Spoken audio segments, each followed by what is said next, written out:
Tenemos en esta mesa a Sandra Rayo. Bueno, Sandra ya hizo una exposición el día de ayer presentando el programa de Jóvenes y Memoria de Buenos Aires. Ella es profesora en Historia y magíster en Ciencias Sociales, egresada de la Facultad de Humanidades de Ciencias de la Educación de la Universidad Nacional de La Plata, en Argentina. Es doctoranda en Ciencias Sociales de la misma facultad, donde se desempeña como profesora adjunta a cargo de la materia de Historia de la Memoria. Además, es directora general de la Comisión Provincial por la Memoria en Buenos Aires, Argentina. Entonces, un poco, digamos, para ir dialogando, voy a presentar también a Susana antes de que ella haga su exposición. Susana Frisancho es profesora principal del Departamento de Psicología de nuestra universidad, la Universidad Católica. Es PhD en Psicología del Desarrollo por la Universidad de Fordham de Nueva York. Y Susana también es miembro del Grupo Interdisciplinario de Memoria y Democracia, que está adscrito al Vicerrectorado de Investigaciones de la Universidad Católica. Para comentar un poco de la dinámica, lo que vamos a discutir acá es un poco las reflexiones generales sobre por qué se puede plantear una política de memoria en el tema de educación específicamente. Y digamos un poco que lo que hemos ido discutiendo en estos 2 días, ya planteando ya algunas tensiones, sobre todo limitaciones que tienen experiencias muy concretas en el caso peruano, en el caso colombiano, en el caso argentino, pero que al mismo tiempo nos plantean una tensión que creo que sería interesante abordar en este panel. Se los pongo a las dos panelistas, que es este tema de la institucionalización, ciertamente, ¿no? ¿Qué tanto pretendemos que una política de memoria en educación venga de arriba a abajo o sea construida de abajo a arriba para que tenga una legitimidad social en un tema tan complejo como es la construcción de la memoria, que digamos, muchos de los estudios sobre memoria nos plantean como premisa que no existe un discurso único, que si bien existe un discurso hegemónico oficial que puede ser el del Estado, esta memoria se convierte en una práctica social que se construye de forma colectiva. Entonces, un poco para empezar, tenemos las palabras de Sandra Rayo.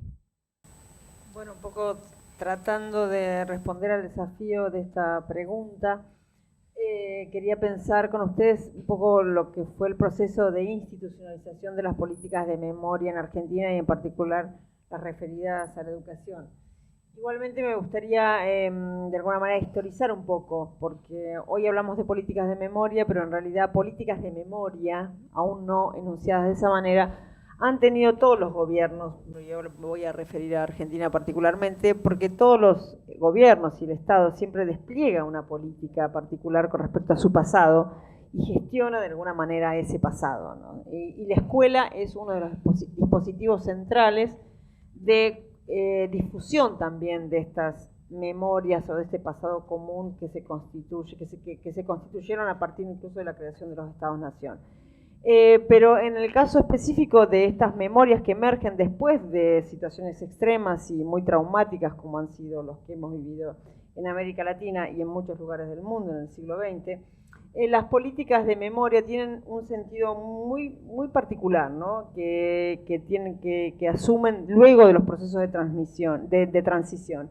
Y digo, yo reflexiono sobre todo sobre lo que nos ha pasado a nosotros como sociedad argentina. Y en principio la institucionalización tiene que ver con el compromiso que asume el Estado, ¿sí? De sus deberes con respecto a ese pasado, ¿sí? Y que se vincula estrechamente también con los derechos que nosotros tenemos como ciudadanos y como miembros de esa sociedad. Digamos, la institucionalización, cuando uno reclama institucionalización, reclama que el Estado asuma, ¿sí?, el compromiso que tiene que asumir con respecto a ese pasado.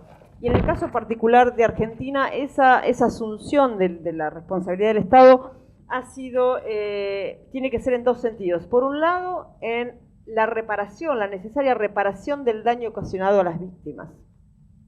En el caso de Argentina, yo hablaba ayer, nosotros hablamos de terrorismo de Estado, y las políticas de la memoria centralmente se concentran en pensar, ¿no?, el rol que ha tenido el Estado en el ejercicio de esa violencia política, ¿no? Y eso ha generado también otras controversias con respecto a esto. Pero básicamente las políticas de memoria en Argentina tienen que ver con el reconocimiento del daño que el Estado le produjo a determinados sectores de la sociedad argentina, y la asunción por parte del Estado de esto tiene que ver con ese compromiso que asume de cara a las víctimas y al daño que produjo. Y por otro lado, también es el de garantizar el derecho a la memoria, y sobre todo esto tiene que ver con las nuevas generaciones, ¿no? El Estado, la institucionalización tiene que ver con esto. Por un lado, garantizar el derecho a la memoria, y por otro lado, la reparación, es decir, una acción retroactiva de reparación del daño y también una acción proactiva que tiene que ver con el futuro. Por eso es importante, en principio, y esto marco lo que fue la transición en Argentina y lo que permitió que haya este proceso de fuerte institucionalización de las políticas de memoria en Argentina, que es llamativo del conjunto de países de Latinoamérica, y que tiene que ver con en principio, para asumir este deber por parte del Estado, es necesario la construcción de un relato oficial por parte del Estado, que plantee, que reconozca a las víctimas, que reconozca el daño, que lo visibilice, y que, digamos, suspenda el proceso de revictimización constante de la víctima que genera, ¿sí?, la negación del daño, ¿no? En principio, el Estado tiene la capacidad de poder hacer cesar esa revictimización. Pero por otro lado, no solo reconocerlos como víctimas, sino también reconocerlos como sujetos de derecho. Y también en ese sentido las víctimas reconocerlas como sujetos políticos. Por eso para la Argentina fue tan fundamental la construcción del informe Nunca Más. Incluso con todas las controversias que generó el informe y que genera hoy. El informe es muy discutido el sentido del informe, por qué así, por qué no otra cosa, qué sé yo, ha sido discutido mucho, pero ha construido en la Argentina un piso de reconocimiento de cierta verdad que confrontó con la verdad construida por parte de la dictadura militar, ¿no? Y que el informe Nunca Más lo que hizo fue reconocer la voz de las víctimas como las portadoras de esa verdad acerca del daño que habían sufrido. Y por otro lado, en la Argentina también fue importante lo que se generó en los estrados judiciales, ¿no? La construcción de una verdad jurídica sobre los hechos, ¿no? Y en ese sentido, el famoso juicio a las juntas que se puso en marcha en 1985, muy poquitito tiempo después que terminara la dictadura militar, implicó, más allá también de la controversial que pudo haber sido la sentencia, las condenas poco convincentes que tuvieron los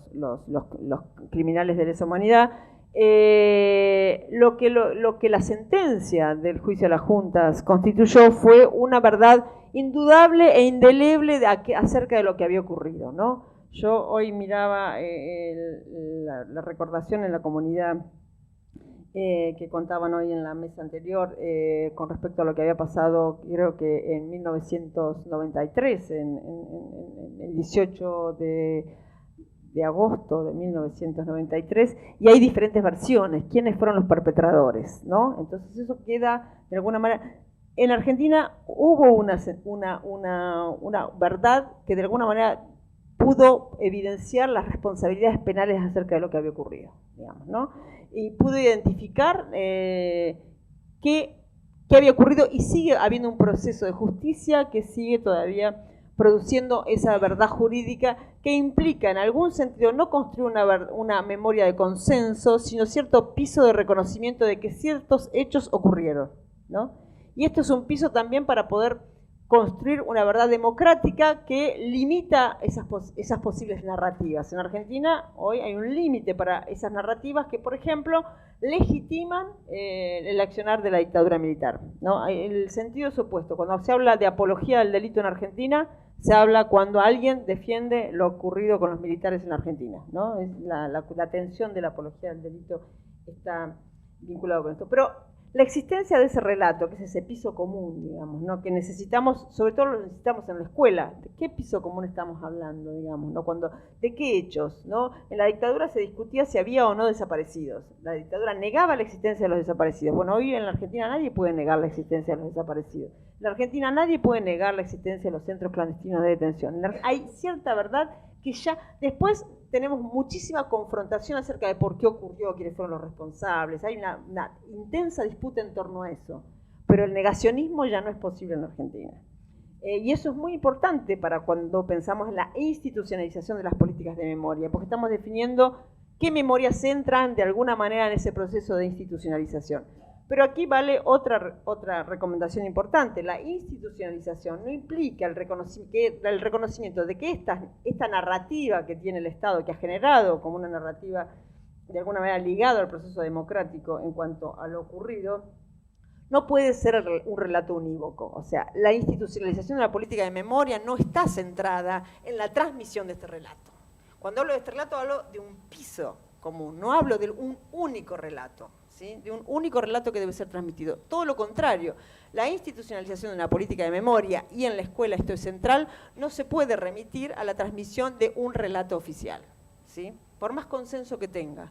Porque básicamente vivimos en una sociedad democrática y no puede haber un relato unívoco del pasado. Eso es clásico de los regímenes totalitarios. Los regímenes totalitarios son los que intentan construir un relato único sobre el pasado, imponerlo y que ya no se debata más. Porque además del reconocimiento de la pluralidad de las memorias en una sociedad democrática, ¿sí?, que tiene que ver con garantizar el derecho a la memoria, también tiene que ver la posibilidad que esa memoria siga activa y se produzcan sucesivos procesos de resignificación de ese pasado.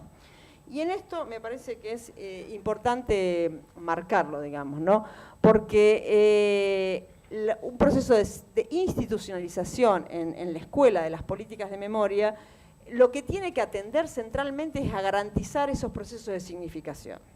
Porque el temor de una fuerte institucionalización que no lo garantice provoca un sentido totalmente adverso a lo que el sentido de las políticas de la memoria busca, ¿no? Que es la presencia permanente de ese pasado en la memoria de las sociedades. Porque lo que ocurre, y esto también es algo que podemos ver que pasa en algún sentido en Argentina, es que puede ocurrir un proceso de saturación, digamos, ¿no? Cuando el pasado pierde sentido, se transforma en un relato cristalizado, fosilizado, que se repite, se reitera año a año, por ejemplo en los actos de conmemoración, ¿no? Una insistencia en la Argentina. Yo enseño en otra universidad, además de la Universidad Nacional de La Plata, enseño en una universidad donde en general es la primera vez que los jóvenes de esos sectores sociales acceden a la universidad.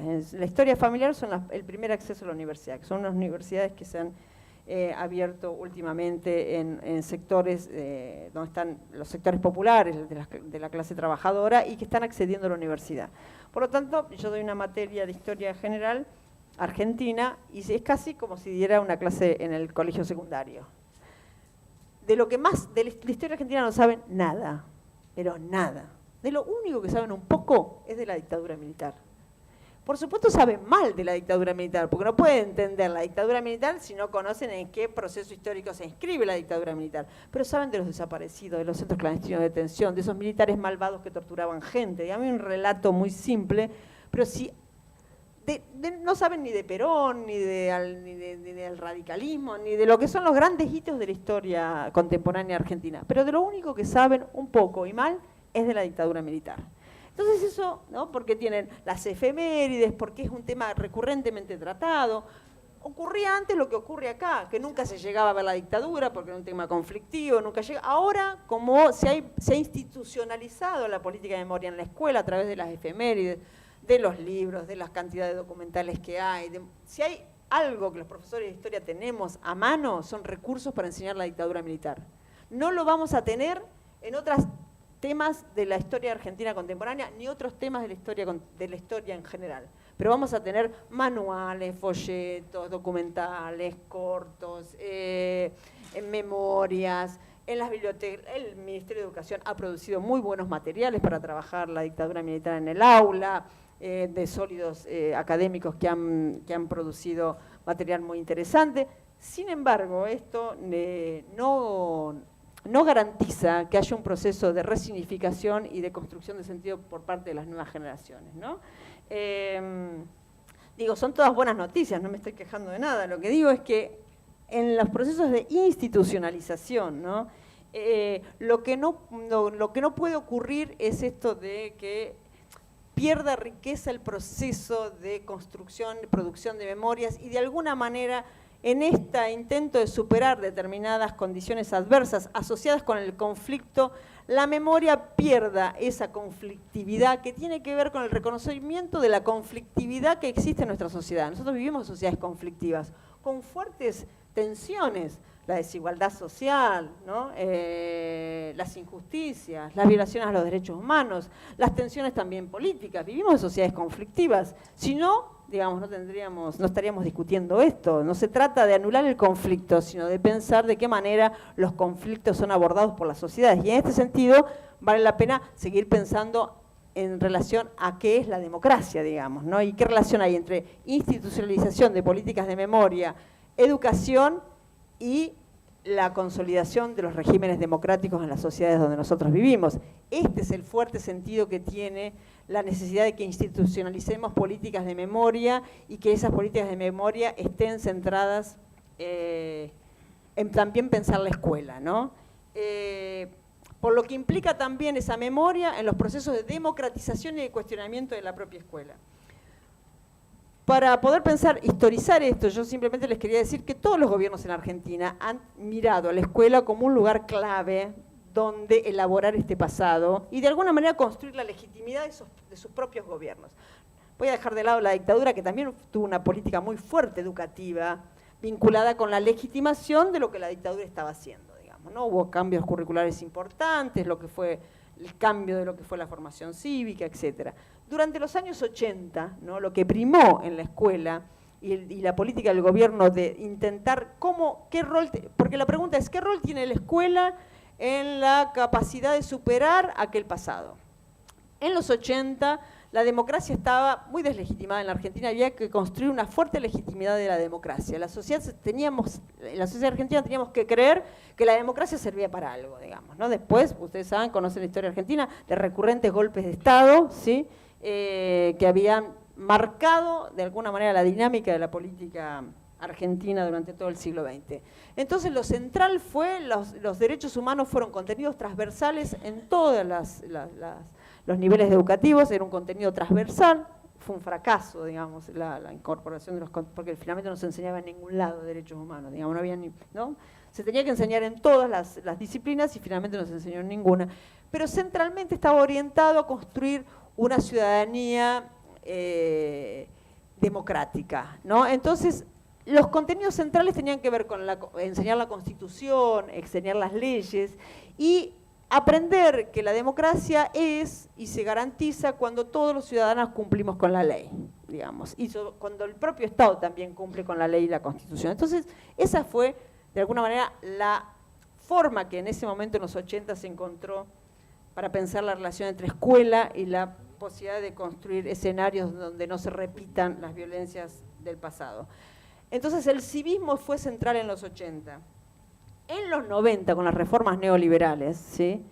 Y con la política de reconciliación y de olvido que impulsó el gobierno de Menem, que era muy coherente en todo lo que hacía, en la reforma educativa la dictadura se incorpora a la currícula de historia. Es decir, la dictadura era historia. Es decir, era parte del pasado, ¿sí? Ya no estaba presente como memoria, sino que habíamos dado vuelta a la página y la historia y la dictadura había entrado en la historia, se había normalizado, ¿sí? Ya no había nada pendiente con ese pasado.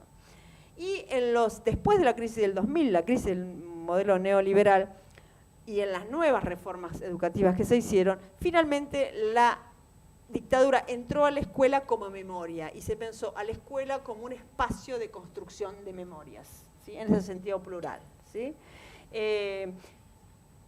Marco esto para pensar que siempre es una preocupación por parte del Estado, nunca hay políticas de olvido. Incluso la política de olvido es una política de memoria. Cuando el Estado no hace determinadas cosas que a nosotros nos parece que tiene que hacer, hay como nosotros hablamos en la escuela del currículum oculto, hay una institucionalización en la no institucionalización de determinadas políticas. Hay un sentido, porque en lo que no se hace también hay una intencionalidad política por parte del Estado. Bueno, esto es un poco lo que les quería marcar y nosotros desde la Comisión Provincial por la Memoria hemos intentado desarrollar una política de memoria en el marco de la institucionalidad del Estado y lo que hemos tratado de hacer es cómo podíamos garantizar esa política de memoria por fuera de los cambios políticos electorales, ¿no? Por fuera de los elencos, que es lo que hemos garantizado. Y esto lo pudimos hacer porque en las políticas de memoria en Argentina fueron posibles, porque hubo actores de la sociedad civil que los impulsaron. No fue decisión solo del Estado. El proceso de institucionalización viene por una fuerte presión que se ejerció desde la sociedad al Estado y que viene desde los tiempos de la transición. Uno de los actores centrales ha sido el movimiento de derechos humanos. ¿Sí? Un movimiento de derechos humanos que le ha exigido al Estado y un movimiento de derechos humanos además que cuenta todavía con una fuerte legitimación social. Y esa fuerte legitimación social es la que también el Estado o los diferentes gobiernos han puesto en juego a la hora de aceptar o no aceptar esa institucionalización que se le está exigiendo, ¿sí? Entonces, la institucionalización en ese sentido no es de arriba hacia abajo, sino también es de abajo hacia arriba, en tanto existe porque hubo una exigencia por parte de la sociedad de que así existiera. Y eso implica, de alguna manera, que las políticas de memoria tengan un grado de legitimidad, que no se construyen solo, insisto, de arriba hacia abajo, sino que se constituyen también desde la sociedad que, de alguna manera, puede ser también un actor importante para la definición de la política pública, porque no solo es el Estado el que define política pública, el Estado define una política pública también en relación, ¿sí?, ¿no? La política de alguna manera se desarrolla en esa relación entre sociedad y Estado. Entonces el proceso de institucionalización no solo tiene que mirar al Estado, a las agencias del Estado, sino también ver cómo se construye legitimidad, ¿sí? Porque la institucionalización se logra cuando confluyen ambos esfuerzos. Por un lado, la demanda de la sociedad civil y por otro lado, de alguna manera, la voluntad del Estado de poder resolverla. Eso es una institucionalización óptima, es decir, ojalá que las políticas de memoria en la escuela cuenten con el protagonismo central de los docentes, cuenten con el protagonismo central de los alumnos, que se puedan apropiar y defender esa política que desarrolla el Estado, digamos, ¿no? Porque si no, bueno, será una política pública más, digamos, y que durará el tiempo en que una determinada voluntad política lo decida. O si no es capaz de ser apropiada por los actores que deben apropiarse de ella, bueno, será otra política que no tendrá demasiado sentido, digamos, ¿no? Bueno, y esto, en realidad, lo que tiene que ver es con poder pensar también qué es el Estado, que es algo que nosotros tenemos que pensar también en las sociedades dictatoriales, en las sociedades atravesadas por la violencia, volver a discutir el rol del Estado. Y en las políticas de memoria también algo de eso se pone en juego, digamos. ¿Qué es el Estado? ¿Cuál es el rol del Estado? ¿El Estado como algo monolítico o el Estado también como un espacio de construcción en tensión que tiene grietas y que de alguna manera esa dinámica de arriba hacia abajo también puede ser subvertida, digamos, ¿no? Y el Estado también aparece como un espacio de disputa que también lo tenemos que dar, porque en definitiva también las políticas de memoria y las políticas de derechos humanos se inscriben en una determinada correlación de fuerzas sociales, digamos, es parte de una disputa que estamos dando, y en esa disputa aparece la dinámica de las políticas de memoria. Bueno, muchísimas gracias.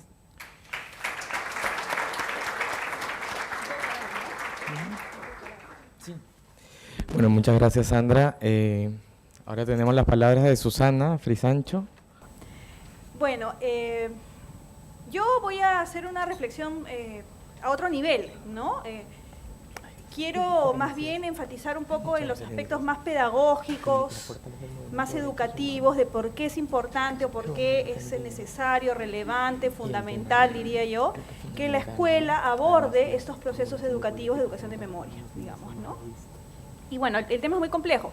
La idea central es que en una sociedad post-conflicto como esta y como muchas otras, la educación tiene varias metas que cumplir, ¿no? Como en cualquier, digamos, sociedad, tiene que contribuir, por supuesto, a formar democracia, ciudadanía, conciencia moral, en eso coincido totalmente con María Andrea, ¿no? Pero además, en una sociedad post-conflicto como esta, hay una tarea adicional, ¿no? A las tareas, digamos, generales de cualquier proceso educativo. Y la tarea adicional, la pasé sin darme cuenta, ¿no? Es que el proceso educativo tiene que ayudar también a una tarea que es muy delicada, ¿no? Y que es colaborar al proceso de transición política, proteger derechos humanos, construir una cultura de paz, reconstruir el tejido social, etcétera. Y esto no se puede hacer si es que no estamos constantemente recordando lo que pasó, digamos, ¿no? O sea, es imposible todo esto. Ahora, la idea de que representar el pasado es importante está absolutamente aceptada, ¿no? Sin embargo, esta idea ha tenido dificultades de bajar al plano educativo. O sea, es difícil, digamos, si bien no se refuta esta idea, hay más dificultades, hay contradicciones, etcétera, en cómo llevar esta idea aceptada a la práctica pedagógica, ¿no? Y esto, bueno, demanda un montón de cosas que voy a tratar de sintetizar. He escogido yo algunas de las que considero relevantes, importantes para pensar el tema, porque educar para la memoria, representar el pasado, definitivamente trae problemas. No es fácil, ¿no? Es un territorio de lucha, como han dicho, hay narrativas diferentes, no nos ponemos de acuerdo, es nuestra experiencia también, yo voy a dar algunos ejemplos, ¿no? Entonces hay una serie de problemas. El primer problema, diría yo, es este. ¿De qué hablamos cuando hablamos de memoria? Incluso el mismo término. El término memoria, mucha gente todavía lo asusta. Nosotros tenemos un museo que debe llamarse Museo de la Memoria y sin embargo se le puso ahí otra terminología que desde mi punto de vista como pues hicieron un poco más blando el sentido, ¿no? de que tenía el museo, porque inclusión social y tolerancia, eso ya le quita la fuerza que tiene la palabra memoria. Pero eso nos habla también de que el término memoria es un término polémico, como lo fue en su momento los derechos humanos, por ejemplo. Mucha gente, yo sé, conozco bastante de cerca la experiencia chilena, se rehusaba a hablar de educación en derechos humanos, la camuflaba como educación en valores, educación para la paz, educación en el amor, educación para la democracia, lo que sea, para no utilizar el término derechos humanos, por lo que significaba, digamos, ¿no? Y entonces el término memoria es un término complejo y además yo creo que nos reta a reflexionar de qué hablamos cuando hablamos de memoria. Por supuesto no es solo acumulación de datos, y es decir, no se trata solo de que los profesores den información acerca de lo que pasó, cuándo pasó, cómo pasó, porque eso es una parte pequeña del asunto, ¿no? Lo que nosotros tenemos que desarrollar y resulta fundamental es una memoria crítica. Yo diría una gestión, ¿no? Cognitiva y afectiva de los recuerdos. ¿Para qué? Para que el ser humano, el estudiante, el adolescente, el individuo sea capaz de poder vincular, ¿no? Esos recuerdos que además lo remueven, que lo hacen reflexionar, etcétera, de manera efectiva, de manera productiva con el presente. Y además de manera transformadora. O sea, la tarea, fíjense que no es sencilla en realidad, ¿no? O sea, es una tarea complejísima. Entonces, eso es un primer reto, un primer desafío y algo que tenemos que tener constantemente presente, ¿no? Entonces, memoria no es solo hechos acumulados, es memoria crítica del presente. No es solamente saber lo que pasó, repito, sino reconocer, ¿no? ¿Qué pasó? ¿Por qué pasó? ¿De acuerdo? Y poder analizar algunos elementos actuales, ¿no? Individuales, sociales, propios de uno mismo, de otras personas, que son fuentes de riesgo. En ese sentido, por ejemplo, el material que presentó María Andrea me resultó bien significativo, ¿no? Porque efectivamente no es solamente, digamos, trabajar con situaciones de conflicto, con hechos históricos, sino también hacer el enlace, pero así absolutamente pertinente, con las propias situaciones de conflicto, con lo que vive el sujeto, con lo que vive el adolescente, con lo que vivió su familia, etcétera, etcétera, ¿no? Tengo este papel porque anoté algunas cosas por acá, ¿no? Ahora, hacer eso yo creo que es particularmente complejo para los profesores, ¿no? Requiere, por supuesto, que el sujeto ejerza acciones en el medio en el que vive para luego reconstruir representaciones a partir de esa acción, y esto moviliza, ¿no? Moviliza mucho. Han habido muchas investigaciones sobre lo que significa gestionar estos temas en el aula, por ejemplo. Yo creo que todavía en el Perú no hemos avanzado lo suficiente, no solamente en la investigación, sino sobre todo en la práctica pedagógica, para dar herramientas a los profesores para poder gestionar todo lo que ocurre en un salón de clases cuando se tocan estos temas, ¿no? ¿Qué pasa, por ejemplo, si uno tiene en un salón de clases a alguien que ha sido víctima, pero también a alguien que ha sido victimario o hijo de victimario? Cada quien tiene su lectura de la situación, esa lectura obviamente mueve pasiones. ¿Cómo gestiona eso el profesor? El profesor también puede haber sido una víctima o también puede haber estado emparentado con un victimario. En fin, yo recuerdo, yo misma trabajé alguna vez en un colegio ayacuchano donde habían profesores que habían sido torturados, o sea, que habían visto matar, y había profesores que habían sido militares, ahí dentro, en el mismo colegio, ¿no? Entonces, incluso las relaciones entre unos y otros eran altamente conflictivas, había una densidad que se podía hasta respirar en el aire, digamos, ¿no? Entonces, ¿eso cómo se gestiona? Ahí es un reto que nosotros no hemos todavía, se me escucha mejor, ¿no?, abordado, creo, como país, ¿no? Otra pregunta que me planteo es ¿en qué consiste educar la memoria? Y es algo que tenemos que reflexionar. O sea, esas preguntas no es que las voy a responder yo, pero yo creo que tampoco hemos avanzado demasiado nosotros en el país en diferenciar la educación de la memoria de la educación ciudadana, de la educación en derechos humanos, de la educación moral, ¿no?, de la educación para la democracia, de la educación para la paz, etcétera, etcétera, etcétera, ¿no?, de la educación intercultural. ¿Se cruzan? ¿No se cruzan? ¿De qué manera se cruzan? ¿Qué tiene una que ver con la otra? Etcétera. Acá hay un ejemplo, ¿no? Por ejemplo, la educación ciudadana, desde mi punto de vista, es una educación de mínimos. Aquellos mínimos indispensables para el ejercicio de la vida pública. La educación moral, por ejemplo, es una educación de máximos. Es una educación que tiene que ver, además de los mínimos, con cosas que no son obligatorias, pero que son relevantes. El sentido de la vida, por ejemplo, ¿no? Qué cosa a uno lo hace feliz, etcétera, etcétera, ¿no? Entonces, ¿cómo se articula una con la otra y cómo se articulan las dos con la educación para la memoria? Es una pregunta que deberíamos reflexionar. Yo siempre tengo la postura de que la educación ciudadana sin perspectiva moral está vacía. No tiene telos, como dicen los filósofos, no tiene direccionalidad, digamos, se convierte en una educación procedimental, ¿no?, sin sentido, en realidad, ¿no? ¿Cómo entendemos la ciudadanía? Es otra pregunta que, si bien en los textos y en los documentos oficiales en el país hay una definición más o menos clara de lo que es ciudadanía, en realidad en el imaginario de muchos profesores la representación de ciudadanía que existe es otra. No es la que plantean el Ministerio de Educación, ni la que plantean los filósofos, ¿no? Usualmente es una definición de ciudadanía más bien asociada a lo militar, a lo cívico, en el sentido de los desfiles, etcétera. No es una visión de ciudadanía como convivencia intercultural, por ejemplo, como participación, y menos está atravesada de perspectivas morales, ¿no? Entonces acá hay algo que nos llama también a reflexionar y que es fundamental tenerlo con cierta claridad para poder abordar los procesos de educación en memoria, por ejemplo, ¿no? Bueno, esto ya lo dije. Obviamente, si es que no hay esta direccionalidad en estos procesos, estos pierden su norte, ¿no? O sea, pueden servir perfectamente para fines perversos. Y hay muchos, creo yo, ejemplos en la historia educativa en América Latina de esto, ¿no? En esta línea, por ejemplo, algunas preguntas son, ¿no?, ¿qué y cómo debe enseñárseles a los estudiantes acerca del pasado? Ya lo han dicho, creo, todos los expositores que me han precedido. O sea, hay diferentes narrativas, ¿no? Estos temas no son neutros. Nosotros hemos tenido muchísimas dificultades, algunos de ustedes recordarán, en la época de Mercedes Cabanillas, por ejemplo, ¿no? Con qué iban los textos, qué no iba, por qué iba de esa manera, si esto era apología, si no lo era, etcétera, ¿no? Hubieron estudios aquí que demostraban, por ejemplo, la suavidad con la que se trataba el periodo de Fujimori en los textos escolares, ¿no?, donde era prácticamente neutro, absolutamente descriptivo, sin dar ningún juicio de valor sobre lo que había ocurrido durante ese gobierno, ¿no? ¿De qué manera construyen el pasado no vivido los niños pequeños, por ejemplo? Porque todo lo que estamos hablando está muy bien para secundaria. ¿Dónde empieza el proceso de educación de la memoria? ¿En secundaria? ¿Empieza en primaria? ¿Empieza en inicial?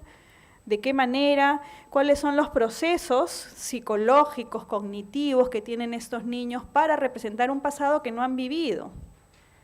¿Cómo lo van a representar? ¿No?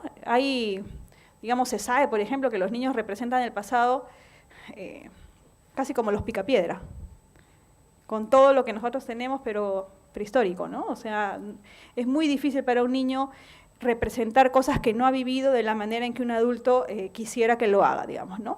¿Qué peso tendrá la formación en memoria en nuestra agencia moral, por ejemplo, que es un tema que María Andrea ha tocado también, y por supuesto en el futuro, ¿no?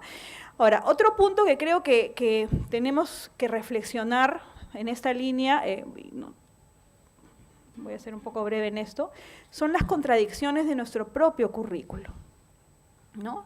Disciplinas como la filosofía desapareció en el año 2002, si no estoy equivocada, del currículum escolar, o sea, ya no se enseña ética. Hasta donde tengo entendido, la tendencia ahora es a reducir las horas de humanidades, es decir, literatura, etcétera, en secundaria van a tener menos horas, etcétera, ¿no? Es imposible educar la memoria sin las humanidades, sin la filosofía, sin la ética. No se puede. ¿No? Eso es una herramienta fundamental. Entonces, por un lado, queremos entrar a estos procesos de educación ciudadana, educación de memoria, pero por el otro estamos reduciendo horas a disciplinas que son esenciales precisamente para ese mismo ejercicio, ¿no? Estos cortes son, desde mi punto de vista y el de muchos autores, una amenaza a la propia democracia, digamos, ¿no? Esto es una tendencia, yo diría, universal. Hay algunas excepciones, pero en general es una tendencia universal. En Latinoamérica, en muchos lugares han desaparecido las humanidades, tanto en la educación básica como en la educación superior, etcétera, ¿no? Y esto, bueno, esto es una cita de Alessandro Gavilla, que es un filósofo, pero es interesante lo que dice porque lo que él señala es justamente otra de nuestras contradicciones, ¿no? O sea, queremos tener un currículum intercultural, queremos tener un currículum con formación ciudadana, etcétera, pero también y a la vez y de manera acrítica queremos formar emprendedores. O sea, es compatible, todos nos volvemos empresarios, ¿no? Porque detrás del emprendedurismo, que parece muy bonito y muy neutro, hay una ideología que de alguna manera contradice lo que se quiere hacer por el otro lado. Entonces ahí hay una contradicción importante que creo que como país tenemos que reflexionar. No podemos comernos el rollo del emprendedurismo tan fácilmente sin por lo menos discutirlo, ¿no? Ponerlo en el tapete, qué cosa está detrás, ¿no? ¿De acuerdo? Porque en fin, lo que dice Alessandro, el hecho de que muchas personas, y especialmente los jóvenes, den por sentada la estructura social en la que habitamos, se debe a la amplia propaganda. El último vástago, dice, de esta propaganda ya se ha introducido en la escuela bajo la forma de los cursos de emprendedurismo, que ahora están en el DCN, no solamente en los que tenían antes bachillerato, donde se les hacía una cosa particular, ¿de acuerdo?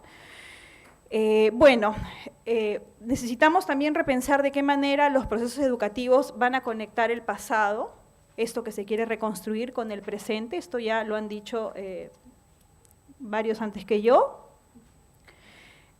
Tenemos que ayudar a los estudiantes a comprender los significados de la realidad en la que están, actual, y eso no se puede hacer sin comprender el proceso histórico que está detrás, etcétera, ¿no? El curso de historia es un curso privilegiado, pero obviamente no es el único, ¿no? Lo he puesto acá como un ejemplo porque es un espacio que se presta, digamos, para trabajar todas estas cosas.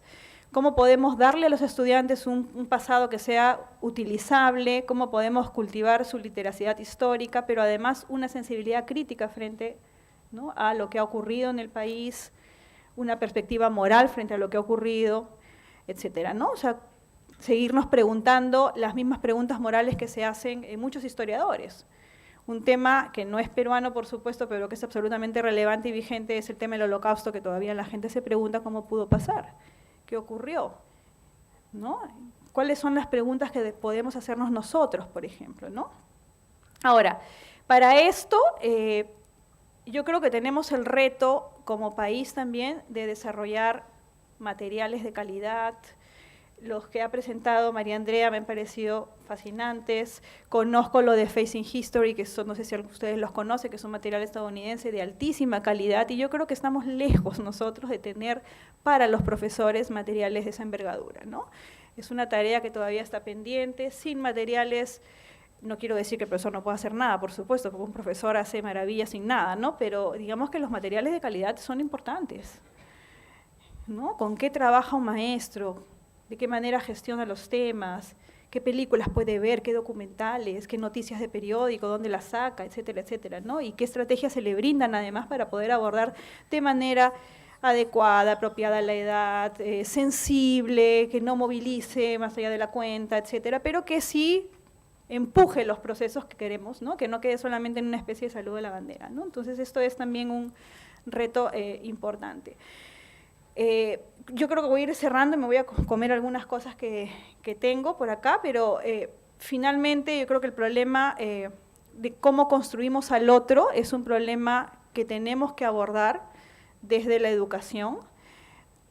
tenemos una problemática histórica en la construcción del otro diverso además. Acá yo tenía una serie de ejemplos, bueno, desde el ninguneo, por ejemplo, la consulta previa en relación a los indígenas, de cómo se representan, ¿no?, a los indígenas en los medios de comunicación, eso no es de acá, cómo aparecen en los textos escolares, las diferencias sexuales y de orientación, etcétera, etcétera, etcétera, ¿no? Y por último, simplemente para señalar estas dos ideas, yo creo que no puede haber educación en memoria si es que no hay una transformación de las identidades de las personas, ¿no? Y la educación tiene que apuntar a esto y los maestros tienen que tener mucha más formación, pienso yo, de la que tienen para poder hacer esta tarea con cierta solvencia, ¿no? Yo creo que los propios profesores lo reclaman, se enfrentan a las situaciones y sienten que no tienen las herramientas suficientes, ¿no? Entonces la situación los reta, los desborda. ¿Cómo construimos identidades morales, personas que realmente se comprometan, como decía María Andrea, pero que se comprometan desde adentro, ¿no? Que esto los remueva, que esto los interpele, ¿no? Que esto sea parte de lo que ellos, digamos, quieren ser como personas, quieren asumir como tarea, etcétera, ¿no? Y dentro de esto, cómo ayudamos también a la construcción de identidades que sean pluralistas, interculturales, etcétera, ¿no? Porque aprender a convivir con la diversidad es la mejor manera de garantizar que las cosas que pasaron no se repitan, ¿no? Gracias, me voy a quedar acá. Bueno, muchas gracias a Susana. Vamos a tener un espacio para algunas preguntas. Una característica de los proyectos que se han presentado es que son intervenciones sobre las escuelas, pero son intervenciones a través del docente. O sea, el docente como el elemento nuclear, el punto, el puente, ¿no?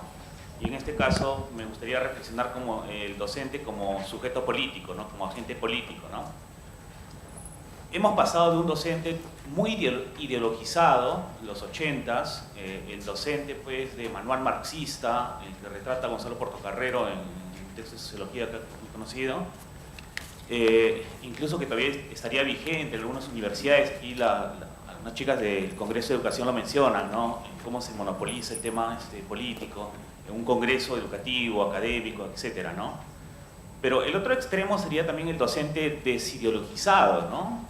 Entonces, ¿cómo llegar a ese equilibrio, ¿no?, entre un docente con un discurso político, pero también por el otro lado, pues, un docente, pues, cándido, que pueda absorber discursos como el de la cultura del éxito, cultura empresarial, cultura del emprendedurismo que menciona Susana, ¿no?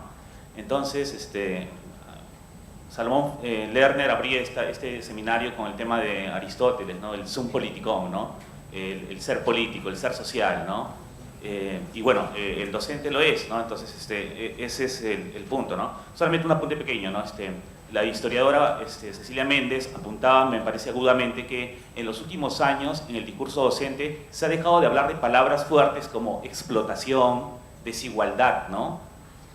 Hace muchos años, con esta ley contra la apología del terrorismo, muchos docentes tenían miedo de que sean confundidos y usar palabras como imperialismo, capitalismo, fueron desterradas por ese temor, ¿no?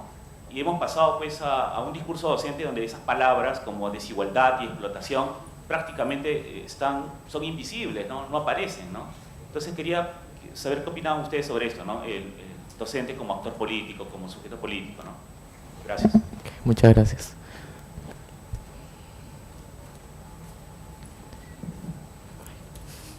Yo quisiera un poquito abundar quizá en una pregunta que quedó sin contestación en el panel anterior, presentándolo de otra manera. Las excelentes ponencias de ambas señoras o señoritas otra vez nos hace reflexionar y preguntar. El excelente principio de utilizar la memoria del pasado para actualizarla en su conflictiva pendiente de solución para el presente y el futuro es una excelente herramienta para el desarrollo de los pueblos, me parece. Creo que todos estaríamos un poco de acuerdo con eso, pero ¿por qué solamente con el terrorismo? Lo que Susana nos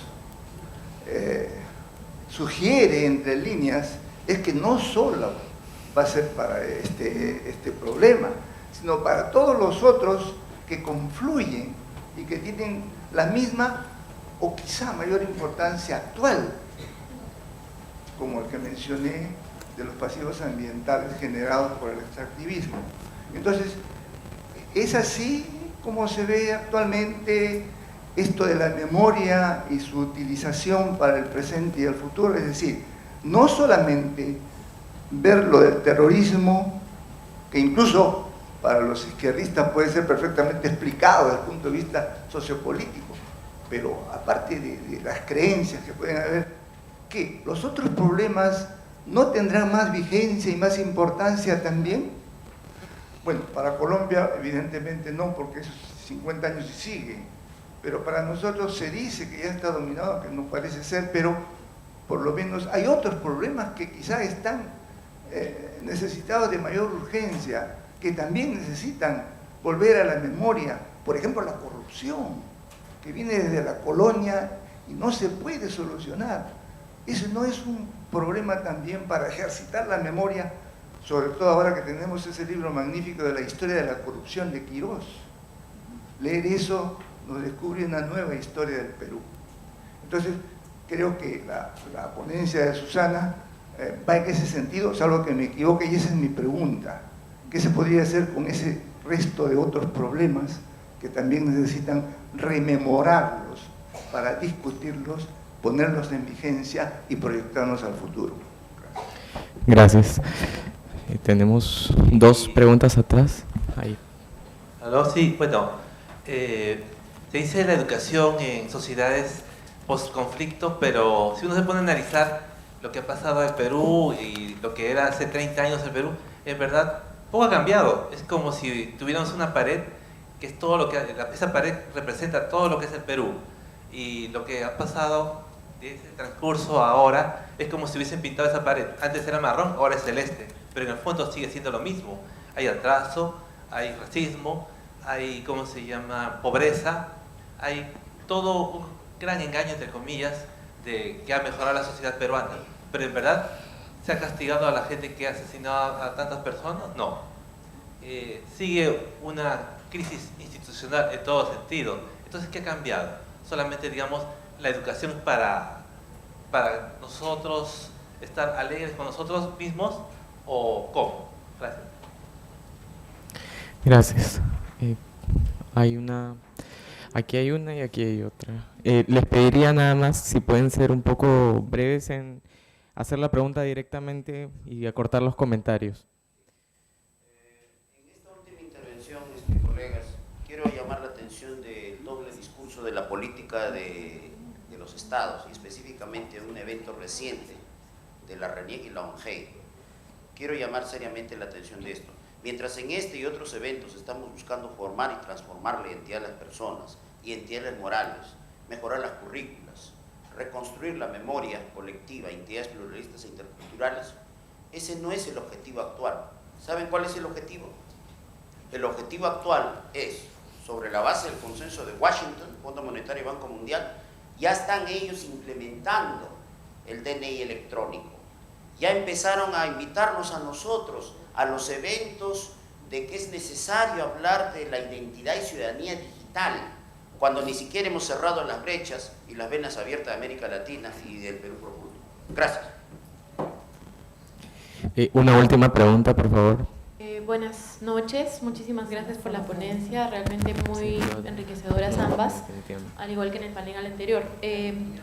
Más que una pregunta, me trae a una reflexión, ¿no? Porque justamente el hecho de lo que mencionaba Susana, la identidad se tiene que construir primero, para luego, a partir de la identidad, generar la memoria. Y es justamente lo que trabajamos el día de ayer con mis alumnas en aula, ¿no?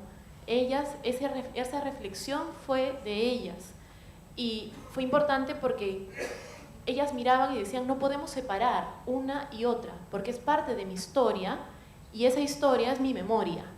Y justamente, la cuestión era, la preocupación que tenía era que, ustedes mismas lo han sacado, no se prepara el docente desde su formación básica para generar todo este proceso de reflexión y memoria. Y es lo que retomaba la pregunta de mi alumna, ¿no?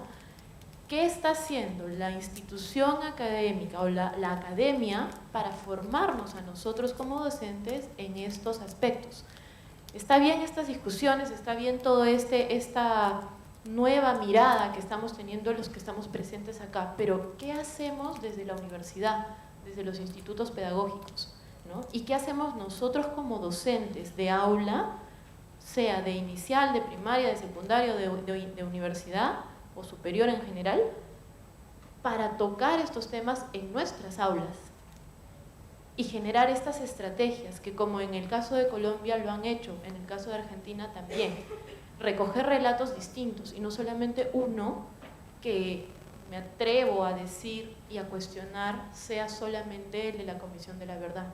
Cuando vas al campo y muchos de los propios profesores te dicen, no es lo único, aún tenemos el conflicto presente.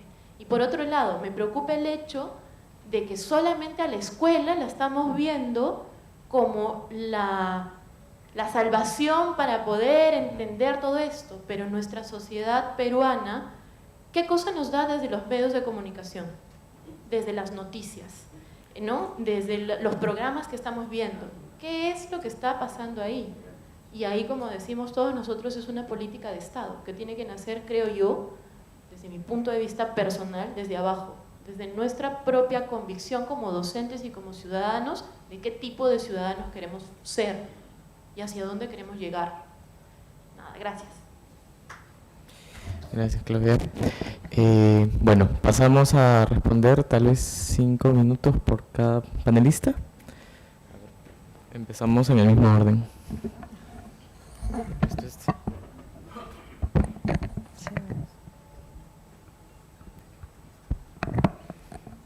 Bueno, fueron aportes y comentarios más que preguntas, algunas puntuales. Me parece que la pregunta acerca de los docentes como sujetos políticos me parece que es clave para responder también las otras preguntas, ¿no? En principio porque la memoria es política. Y es ineludible, no es una cuestión, ni son contenidos, ni son hechos. La memoria no solo son políticas de memoria, sino que la memoria es política, digamos, ¿no? Y las diferentes narrativas que existen sobre el pasado están atravesadas por disputas que son de naturaleza política, digamos, ¿no? Que tienen que ver porque la identidad también, la disputa por la identidad acerca de quiénes somos, dice Stuart Hall que la identidad no es quiénes somos, sino en quién queremos convertirnos. Y creo que algo de eso es lo que se dirime en las memorias y en las políticas de memoria. Y por eso es importante pensar que los docentes somos sujetos políticos. Cuando se reclama a los docentes, necesitamos capacitación. Los docentes no estamos capacitados, necesitamos materiales, ¿no? Y yo discuto también esto. Los docentes, ¿quién nos va a capacitar? ¿Quién nos va a producir los materiales? ¿En quién delegamos esa potestad y ese poder para decidir en qué nos tenemos que formar, qué libros tenemos que leer, qué bibliografía y qué recursos tenemos que trabajar en el aula? Sí, es importante porque somos colegas, intercambiamos, discutimos, digamos, pero están arriba, digamos, cuando se habla de la academia, por ejemplo, ¿no? ¿Qué quiere decir? La universidad, bueno, son los roles diferenciados, las funciones que cumplimos, hay espacios de producción de conocimiento, pero también en la escuela se produce conocimiento. No en la escuela solamente se transfiere, los docentes aprendemos de los académicos, de la producción de conocimiento de los académicos, lo incorporamos y luego lo transmitimos, y somos de alguna manera un puente, que no tenemos decisión, digamos, no, somos sujetos políticos en toda nuestra integridad. Somos sujetos políticos cuando decidimos no hablar, cuando decidimos no abordar determinados temas, digamos, estamos tomando decisiones, cuando nos atraviesan los temores, digamos, ¿no? Entonces me parece que eso es importante, pensar que el docente no es un recurso del Estado para hacer determinadas cosas y un instrumento. Nosotros tenemos capacidades de decisión, ¿no? También construimos la escuela. Y para mí es fundamental reconocer también, por lo menos es lo que no conozco el sistema educativo peruano, pero puedo hablar del sistema educativo argentino, y creo que la escuela está en una profunda crisis. Está en una profunda crisis y de sentido. Creo que que los docentes en Argentina están atravesados por una fuerte crisis de sentido. No saben muy bien para qué enseñan, ni por qué enseñan, y esto se traduce, por ejemplo, en un ausentismo profundo de los docentes. Los docentes no van a dar clase, faltan. Hay mucha ausencia, por ejemplo, ¿no? Es un problema el ausentismo.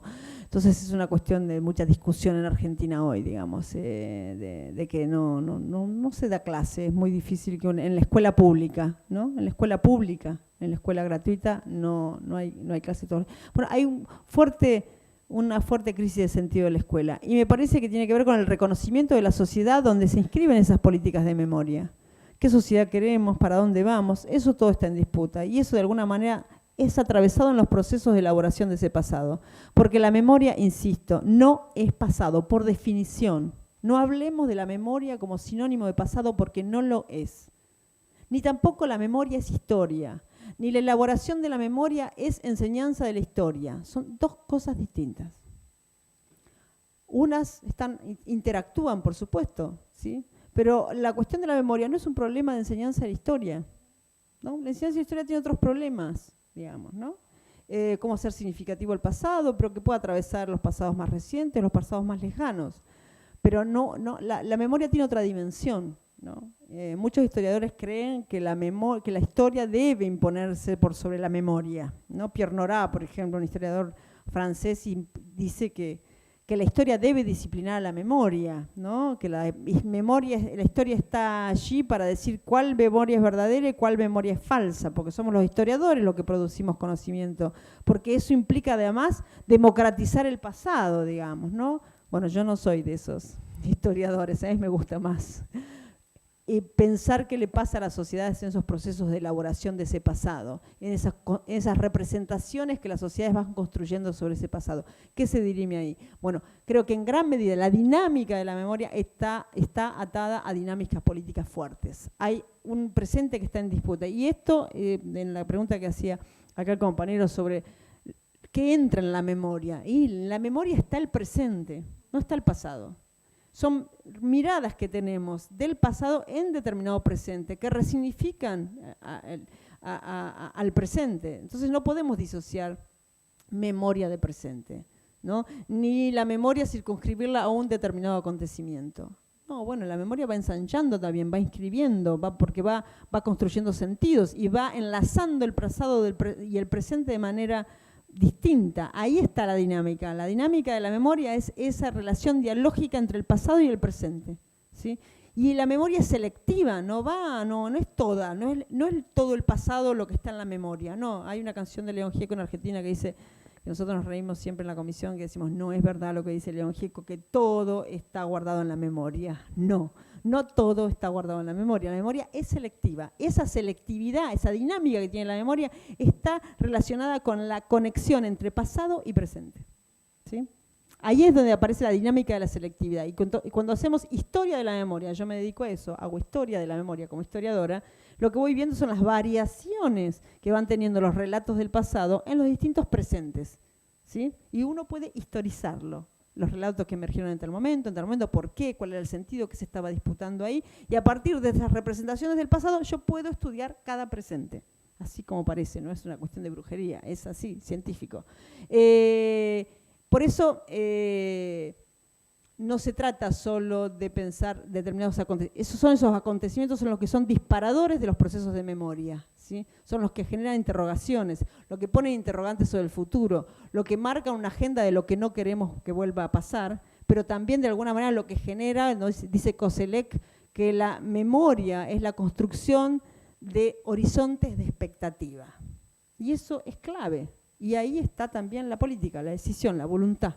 Y ahí como docentes, como profesores, tenemos un rol fundamental, ¿no? ¿Qué horizontes de expectativas estamos construyendo todo el día en el aula, digamos, ¿no? ¿Somos nosotros o son las nuevas generaciones las que también están en el centro del proceso, ¿no? Entonces me parece que hay que creo que lo que planteaba acá el compañero de pensarnos como sujetos políticos es fundamental también para poder pensar todas otras dimensiones que estaban planteándose en las intervenciones que hemos escuchado y de las cuales agradezco muchísimo. Nada que agregar, pero lo único que podría decir es que yo creo que no hay yo diría, educación posible, formación docente posible, si es que no hay un proceso autogenerado, por llamarlo de alguna manera, de reflexión de los propios profesores, ¿no? Estos espacios de reflexión docente, sobre la propia práctica, etcétera, son escasísimos en el Perú, ¿no? En la escuela pública prácticamente inexistentes, ¿no? En algunas otras escuelas hay algunos pequeños espacios, pero yo creo que si es que no entran los profesores, ¿no? Además por sí mismos, obviamente con guía de alguien, ahí mismo, ¿no? Con una cierta estructura, en fin, hay N formas de hacerlo, pero no es que alguien venga a capacitarlos de afuera, ¿no? O sea, yo creo que el profesor que no reflexiona sobre la práctica, sobre su sentido, sobre lo político de su acción, etcétera, está limitado de alguna manera, ¿no? Y entonces o se vuelve una persona ingenua o al revés, ¿no? Esas ideologías duras, además, que tampoco ayudan para nada, ¿no? Entonces, eso es una de las cosas. Y por supuesto yo coincido plenamente, o sea, la memoria no es pasado. O sea, no estamos hablando de que vamos a enseñar sobre lo que pasó, que ya no está, y no. O sea, es justamente conectar esto que se ha vivido como sociedad, como país, para poder interpretar lo que tenemos ahora adelante, ¿no? Para poder tomar una postura, además, ¿no? Tú decías, ¿no? Claro. Tú mencionabas en quién queremos convertirnos, ¿no? Y esto es algo que, yo soy psicóloga, en realidad dentro de la psicología moral se conoce, tiene un nombre, se llama el self ideal. O sea, no quién soy, sino quién aspiro a ser, ¿no? ¿Qué sujeto, en quién me quiero convertir? Efectivamente es la pregunta, ¿no? Y de qué manera me voy yo a articular, por llamarlo de alguna forma, con estos procesos sociales, qué papel voy a jugar ahí, de qué manera tengo una postura ética, por ejemplo, para darle la cara a estos procesos, ¿no? Entonces, por ahí va. Bueno, muchas gracias. Yo solamente quiero finalizar con una idea que ha sido transversal a todo este seminario, que es que Salomón Lerner inauguró esto diciendo el tema de la diferencia entre rememorar y conmemorar, ¿no? Y creo que mucho de lo que hemos dicho acá termina llevándonos a analizar el tema de memoria con el tema de identidad.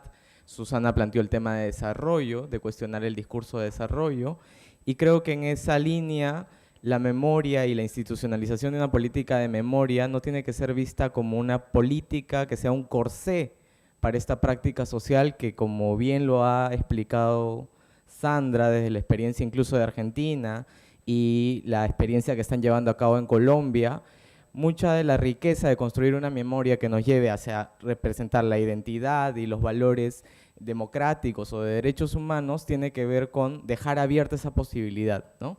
Es decir, sería un grave error en todo caso que esta institucionalización sea un corsé para limitar esa práctica social, porque además sería un engaño, ¿no? Esto no va a suceder.